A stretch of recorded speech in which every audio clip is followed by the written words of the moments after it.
takes so long to pierce the night's veil, and the birds only have a dirge to sing. Another empty morning with a black-eyed tale and dark portents of what dusk will bring. Sunlight tendrils glide through the broken blind, slaying shadows in a motel room, trying to stroke warmth onto a mascara-riveted face as if to apologize for having to leave so soon.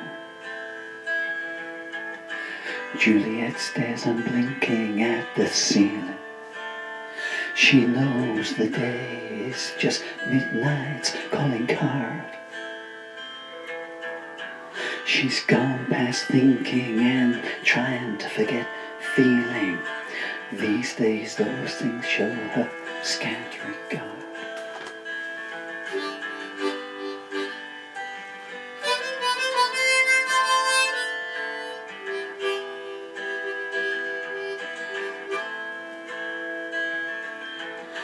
Tommy comes in whistling from the shower, throws her clothes into her face, and finger clicks. Come on, get dressed, check out time's in an hour. And I ain't paying extra 'cause you've been sick. Through her unswollen eyes she gazes at him, the boy she loved, become a man she hates. Endings never match the way the stories begin, and her burnt out soul holds a pain that never abates. She lifts her head and winces as she does so. Her cheek is swollen, dry blood blocks her nose. Tommy said no limits, and they laugh, let's go. He counts the cash as she counted the blows.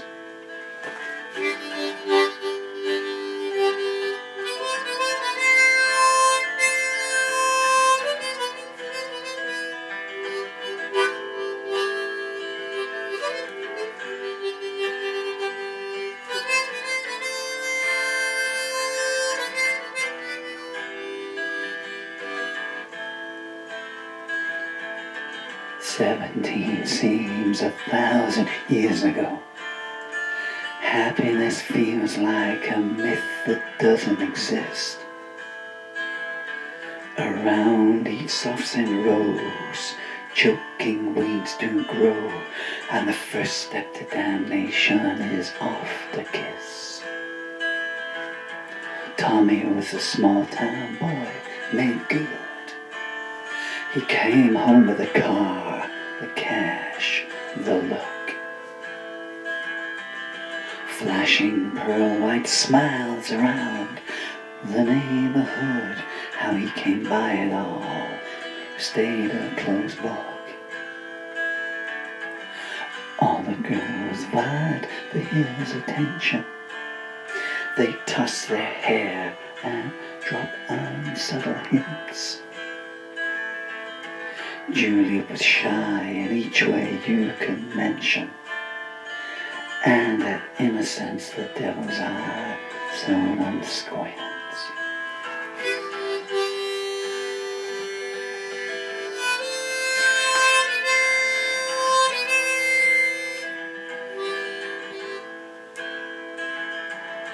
Tommy's snake-old tongue dripped its charm, flattery and persuasion in equal measure.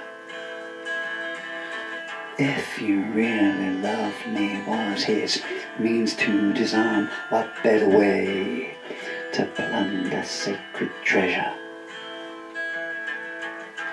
I've got to head back to the city, he said. There's nothing in this town to tie me down. Non-entities and people who are The Walking Dead. It's been fun, but I guess I'll see you around. First time tears burn from sapphire eyes, the first drops that will become a stagnant lake. Smiling at the sight, Tommy knew he had his prize. He grinned, oh, here's an opportunity to take. His mouth painted pictures of multicolored venom. Come with me, please, I can't bear to leave you behind. The love-struck have no shield to defend them from manipulators planting seeds in their minds.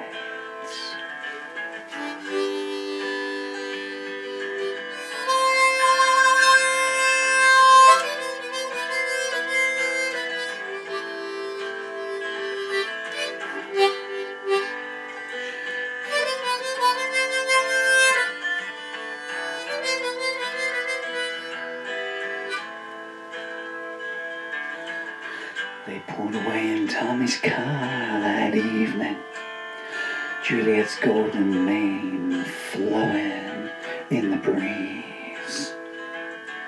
A brief note to her mother saying, I'm leaving. I'll be safe with Tommy, so put your mind at ease.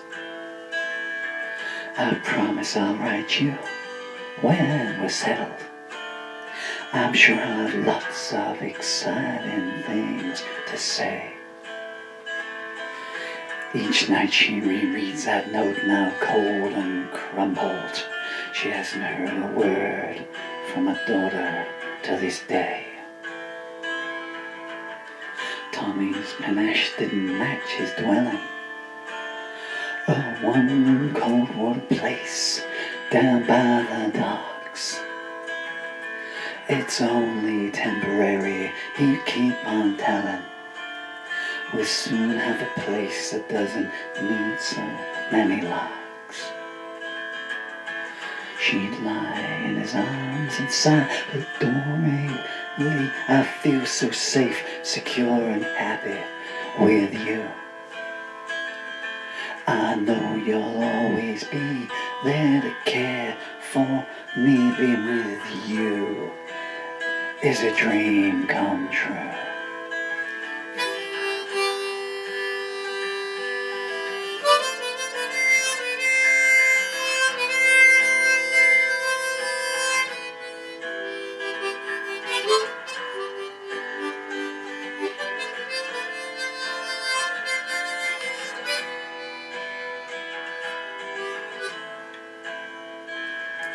He would never tell her what he did for money. Each time it arose, the subject would get changed. But slowly as the weeks passed, she started to see something on the balance sheet look strange. Some days his wallet would stay empty. She got used to occasionally going without food. Then Tommy would go out at night and come home with plenty, but now there was a mask on his mood. He used to make love to her with warmth and tenderness. He taught her to be adventurous and free. More and more often now it seemed he could not care less, and he'd get angry when she'd ask, is it me? His phone was always piercing their sleeping. He'd rise, get dressed, and leave without a word. She wondered what secrets he was keeping, coming home agitated and disturbed. One day she saw two men drive his car away. She asked him why. In surprise, His mouth stayed silent, but his fists had plenty to say. That was the first of her black eyes.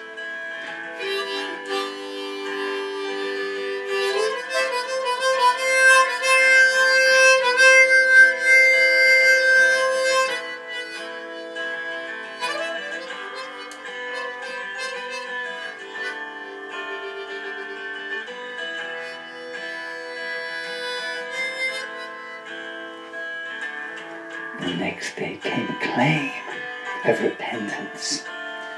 Same old sentences that always spring forth. I'm tired, I've made some bad investments. I'm thinking we should try our luck up north. She said, I'll try to be more understanding, taking a blame that was not hers to bear. When you fall in love, you don't see where you're landing. She said, all your problems are mine to share. She never saw the malevolent gleam that spread across his demon countenance. A lifetime from now she'll recall that it seemed to be the moment he dropped all the pretense.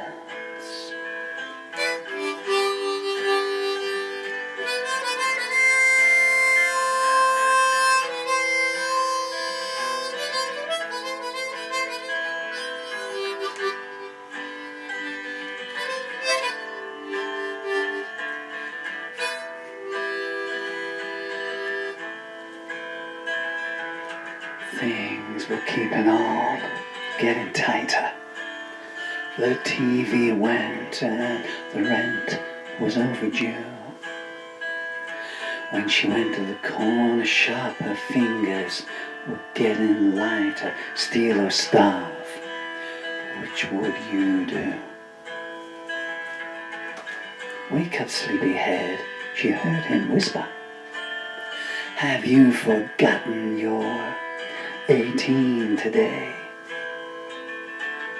These are for you, he said, and kissed her. Flowers, perfume, and some high-range lingerie. She threw her arms around him and hugged him. Oh, I love you, Tommy, now, always and forever. I'm glad you said that, my darling. There's something I want us to do together. He passed her the gift bag and said, put these on for me. She blushed as she viewed the boudoir apparel. When she was dressed, he said, now pose provocatively. I've bought us a camera as well.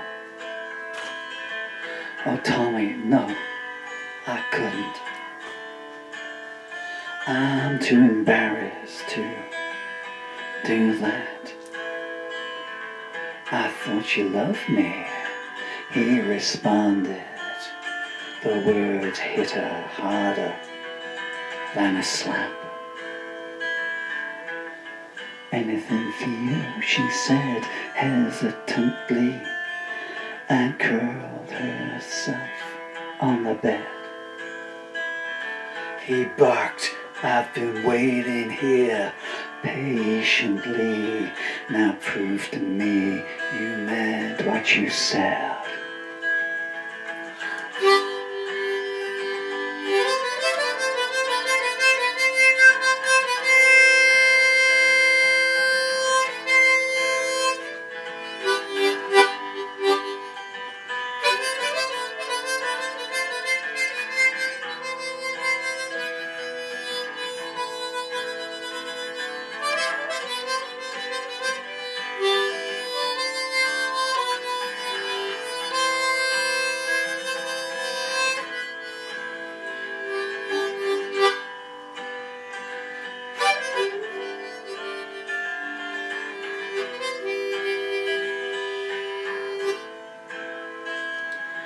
He taught her how to position herself as the camera clicked incessantly. After capturing her from all angles, he said, I want something else exposed. Your inner secrets for me. She wanted to refuse, but she did not dare. He smiled and said, show me what you've got. More than her emotions were being laid bare. Still she glowed with pride when he groaned, oh, you're so hot. She glided seductively in satin and lace to the delight of her lens-eye paramour. She said, please, darling, don't show my face. One look told her that request was ignored. Don't worry, angel, these will stay private. I just wanted to document how beautiful you are. Undressing, he said, now let me prove it. You're the best thing in my life by far.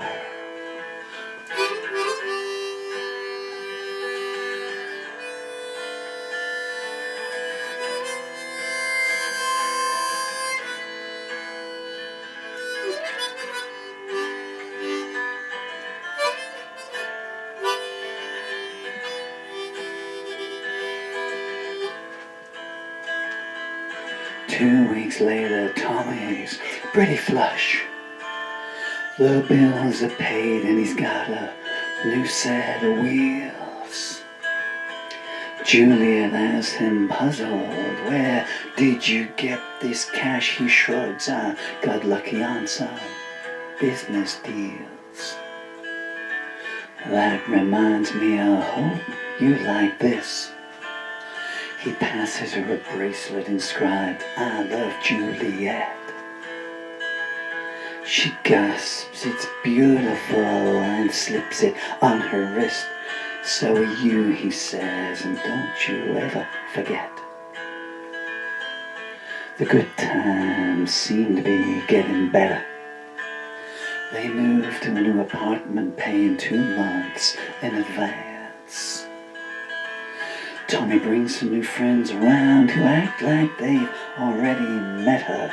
She hears one saying something about a school dance. The next night, Tommy grins, I'm feeling spicy. From his bag he produces a student's uniform. He says, put this on and entice me. Loads the camera and orders, show me where it's warm.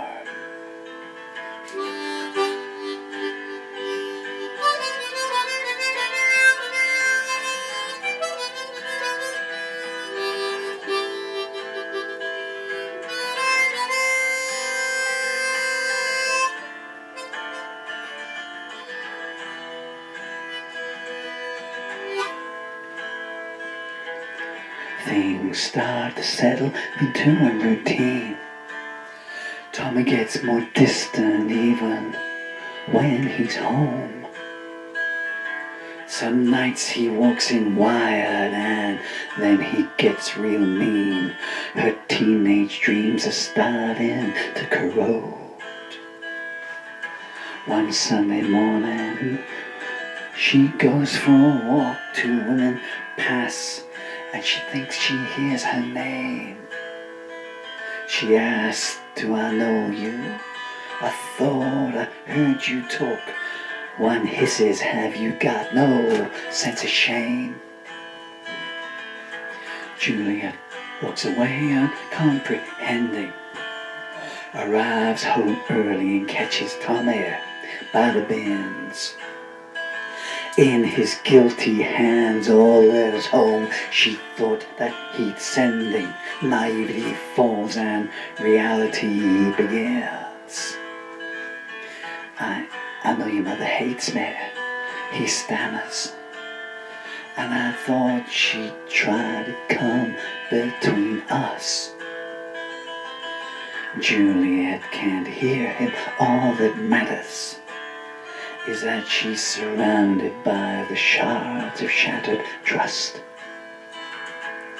She thinks long and hard about leaving, but he deals his aces, charm and remorse. By the time he's finished, even she's believing she's the one who steered their ship off course.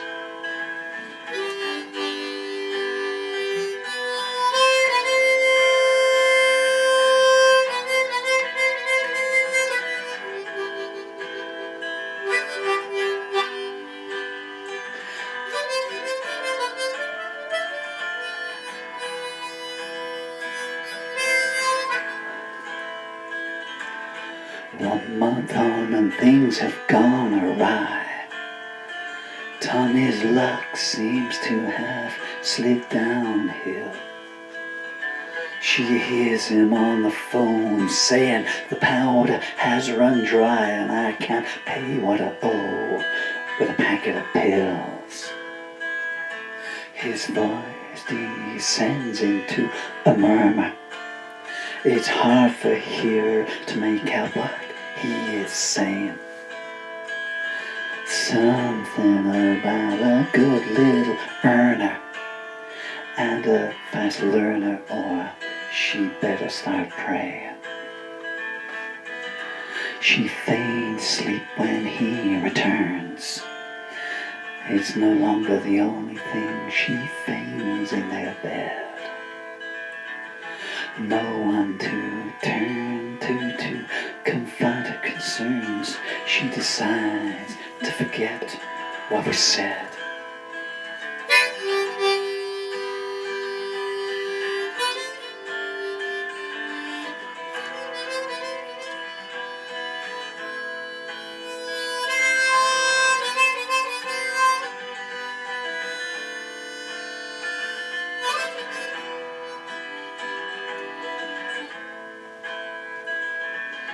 Tommy is up and about early, brings her breakfast in bed as a treat.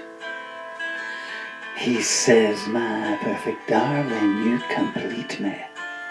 Don't fret about things, we'll soon be back on our feet.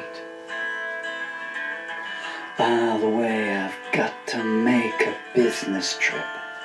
I meant to say, but it slipped my mind. Why don't you come too now that I think of it? We'll make a holiday break of it this time. That would be wonderful, she exclaims. Some time away with you would be bliss. I'm sure we'll benefit from a scenery change. Oh, how much I'm looking forward to this. She hums happily as she packs. What should I take? How long will we be gone? She barely notices that he only mumbles back. She calls him nearly ready. I'm just putting my best dress on.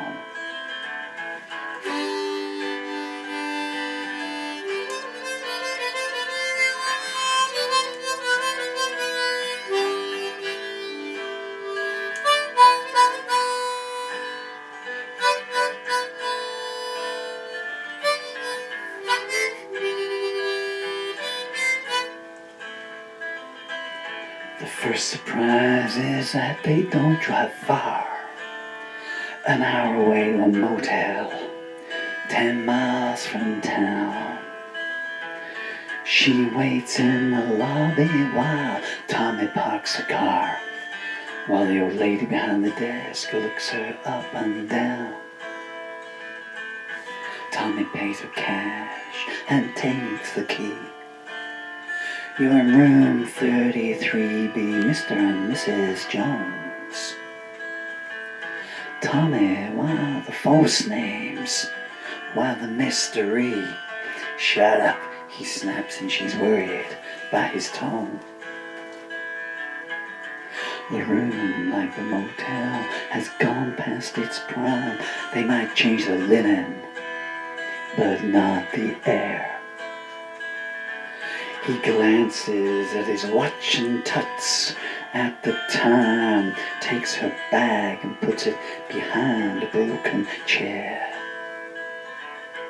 Tommy, she says, her voice quivering, what kind of business deal could you possibly do here? She noticed she started involuntarily shivering. He says, let's make one thing clear.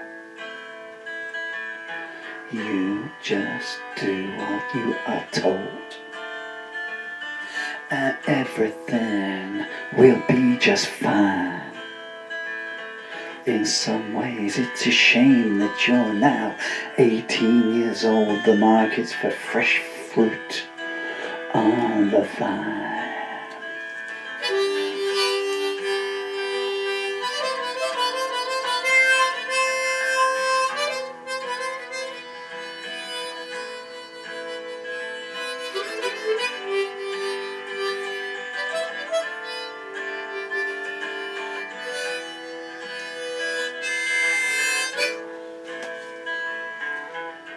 He pulls a tripod from his case.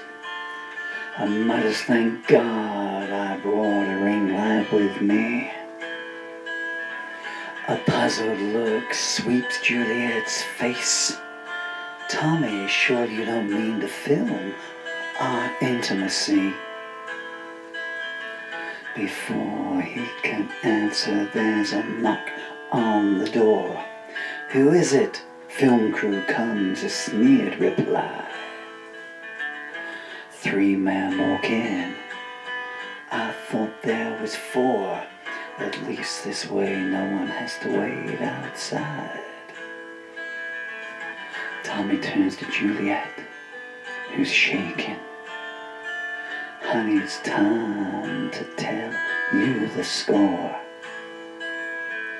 You know all those photographs we've been taking. Well, I want you to meet some fans of yours. You've got lots of admirers who pay well to see you cute and alluring. But I've got a greedy nose and I owe big to some bad mothers, and a photo ain't as profitable as the real thing. She sits in shock as the horror sinks in. Tommy, please, don't do this to me.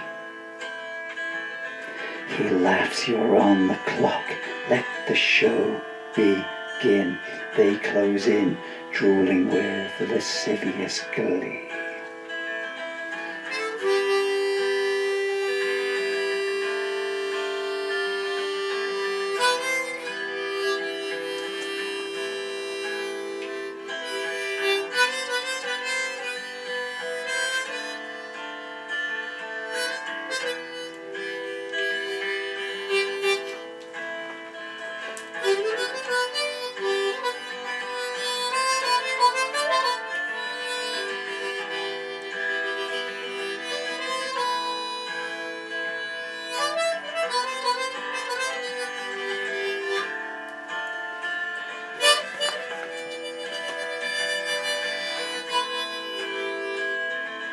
I said get dressed, Tommy screams in her ear, snapping her back to the present moment.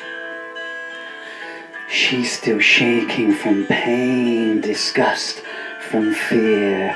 6 brutal hours so slow went.